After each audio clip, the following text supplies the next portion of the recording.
guys, it's Lauren. How are you doing? Today is November the 4th, 2024, the day before Election Day. So if you all haven't voted yet, please go vote. So what do I want to talk about today? A little tidbit about me.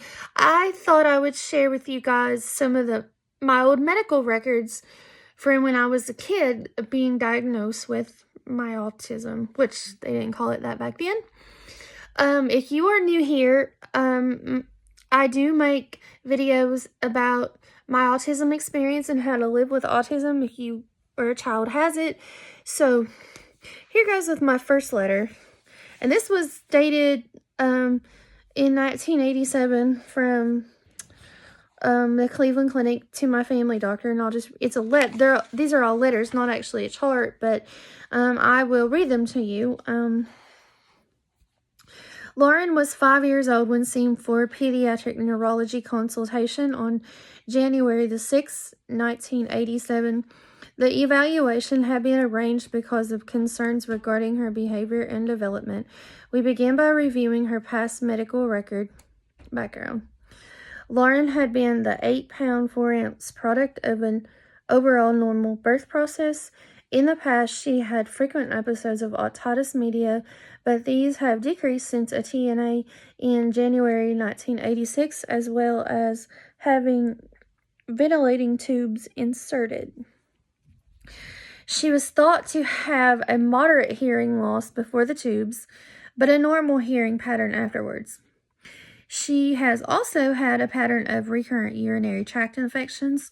Lauren is the older of 2 children, and Mrs. Ratcliffe is a registered nurse. Lauren's early development seemed normal, and the family did not notice anything of concern until she was 2.5 or 3 years of age. It was at that time that Lauren began having episodes of unexplained crying and fearfulness. Her behavior and development since that time have been atypical. Her language seems to have slowed down, although her speech is still intelligible. Lauren is happy to be alone and is content to play with various toys for many hours. She has good fine motor skills and does well with puzzles. She has days when she is excessively irritable and cries excessively. She will accept affection, but she generally does not like to be held. A note from Lauren's kindergarten teacher, Mrs. Likens, is very informative. Lauren is described as a child with many behaviors that are out of the ordinary. She does not socialize well with the other children and desires to play by herself. She has also had episodes of prolonged screaming while in school. She tends to fixate abnormally and for long periods of time on inanimate objects such as a fan or a hairdryer. Some days she has very little interest in her work, and she must always be worked with individually to make sure that she is following directions. There are times when she does not appear to hear conversations, but she is then overheard repeating these conversations verbatim. Previously normal blood chemistries has included her CBC, electrolytes, and blood chemistries. During the interview, Lauren was content to sit quietly and amuse herself while talking to herself. She was exceptionally alert to noises, and she commented on the ventilating fan and on an infant who was crying in an adjoining room. Although she cooperated for the examination, she seemed preoccupied. Several minor dysmorphic features were present, although there were no abnormalities of a major organ system. She was noted to have a right epicanthal fold, which is like that eye. Pectus excavatum and somewhat broadened bridge of the nose. She also had clendactyly, and this is the same as in Mrs. Ratcliffe. Lauren's neurological examination was normal, although she had decreased motor skills. After I saw Lauren, she was also seen by our urologist, Dr. K. He will be writing to you separately about his findings. Lauren also had a CT scan of the head, which was normal. Lauren was seen in consultation also by one of our child psychiatrists, Dr. Rue. He will also be writing to you separately. Overall, I do not believe that Lauren has any medical or neurological disorder to explain her unusual development pattern. I had provided the potential diagnosis of atypical pervasive developmental disorder, but Dr. Rue felt that the appropriate terminology would be schizoid disorder of childhood. This is certainly a most distressing situation, but not one that responds to any cure from medication or surgery.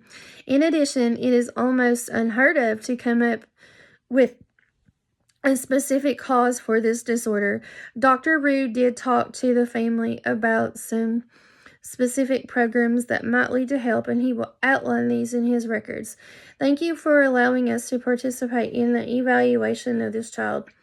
Mr. and Mrs. Ratcliffe have certainly been quite attentive to Lauren's needs, and they are to be complimented. So this one was dated January 27th, 1987. So here's another one, dated February the 5th, 1987. From the Cleveland Clinic psychiatrist that I saw to my family doctor. I had the pleasure of seeing your patient, Lauren, in a child psychiatric consultation on January the 7th, 1987. Lauren was an attractive 5-year-old girl who was brought to the clinic for an evaluation of her behavior and developmental problems. Lauren was described as a normal child until the age of 2.5, when she began to show signs of being unhappy by crying inconsolably when frustrated or disappointed. She seemed to be tuning out others, being content and happy all by herself, without attempting to reach out and engage others in play activities. Her language use was devoid of emotion or animation. She frequently behaved as if she was not listening in on conversations, only to recite the entire conversation of the adults verbatim much later when she was alone. The emotional and behavioral disturbance of early childhood is frequently difficult to define diagnostically. In my opinion, Lauren's problems are classified in the child mental health diagnostic categories of either schizoid disorder or pervasive developmental disorder. In either case, she would require close and special supervision of her development, both at home and in school. When I met with Mr. and Mrs. Ratcliffe, I made a couple of suggestions for the parents to consider. I asked them to make an attempt to draw her out of her solitary play by attempting to communicate with her through the imitating technique. Many of these withdrawn children respond gradually to the external world surrounding these children. Additionally, you may consider placing her on a small dose of Mellaril or Haldol when she becomes so severely agitated that she may hurt herself or others. I usually start these youngsters on Mellaril 10 milligrams bid or TID, or Haldol 25 milligrams likewise. I look forward to seeing her for a follow-up consultation in 6 months. So this one was dated February the 5th, 1987. So here's one from my family doctor to the Board of Education, dated August the 30th, 1991. So I was in 5th grade at the time, just turned 10. Because of persistent school-related problems, I have made arrangements for Lauren to be re-evaluated by Dr. David Rue, Chief child psychiatrist, Cleveland Clinic Foundation. As you may be aware, Dr. Rue examined Lauren in January 1986. So, no, actually it's 87, so it's error there. I would like to review results of IQ, psychological, and educational testing by Carter County School System, school progress reports, etc. since that time. Kindly send the above records to me so that I may forward them to Dr. Rue along with my medical notes on Lauren. An early would probably be greatly appreciated. So here's a letter from November 18th, 1991 from the child psychiatrist at Cleveland Clinic to my family doctor at the time. At your suggestion, I saw your patient, Lauren Ratcliffe, now a 10-year-old girl, in a follow-up visit on November 4th, 1991. Thanks to your behind-the-scene coordination, I was able to obtain helpful information from the school as well as a recently finished psychological evaluation. I was glad to see Lauren having matured and developed so much since I last saw her in January of 1987. I was particularly impressed with her ability to converse. In fact, I took the liberty of canceling the prearranged speech and language evaluation. As you know, she continues to struggle emotionally with changes in her daily routines. I was particularly pleased to see that the school system was able to provide a one-to-one tutoring, particularly with someone like Mrs. Bonnie Pack, who seems to have provided Lauren with both stability and educational support. What struck me about Lauren during this visit is her history of restless and interrupted sleep patterns throughout her life until you started her on haloperidol a few months ago. I believe pervasive developmental disorder is a reasonable psychiatric diagnosis at this time. She seems to have benefited from haloperidol, 1 milligram twice a day. I would keep her on that dose or even slightly higher if necessary.